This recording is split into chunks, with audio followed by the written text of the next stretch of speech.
Hoje, o Valor Econômico publicou uma matéria grande com alguns desses dados. Ranking só no final de agosto, porque os dados, principalmente os dados de companhias abertas, né, saem a partir de março, abril.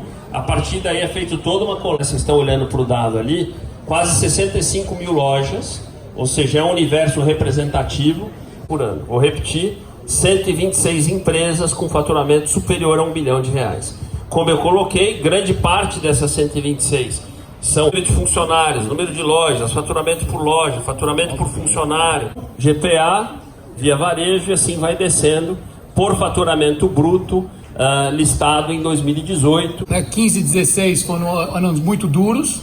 Apesar disso, as grandes empresas foram resilientes. Volta só um. Então, 18 com 17. Varejo brasileiro cresceu do varejo. Mais importante, 78% da base que nós pesquisamos cresceu no ano passado. E só 21% teve queda de vendas. Então, o varejo saiu da crise acelerando. E saldo de fechamentos e aberturas de loja.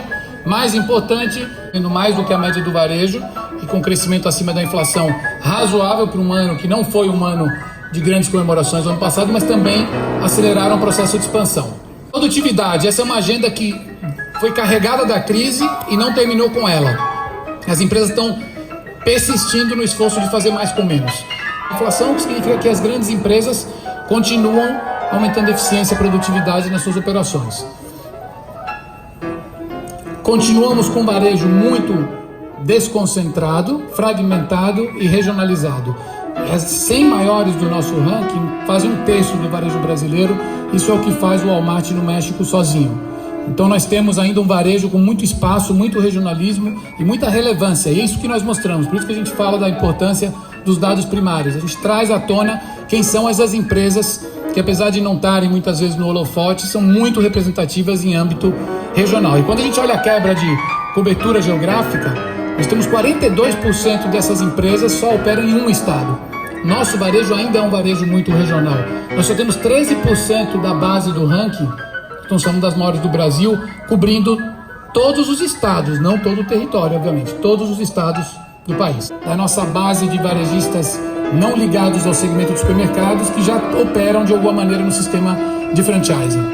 O e-commerce, ele tem uma representatividade importante e crescente no não alimentar, 75% delas já operam, porém 20% só da base de supermercados já operam de alguma maneira o comércio eletrônico, o que mostra ainda o gap que existe no setor em relação de marketplaces e de ecossistemas está avançando. Então, se nós pegarmos os 5 maiores varejistas online do nosso ranking, todos eles já têm uma plataforma de marketplace e alguns deles já estão migrando isso para um modelo de ecossistema.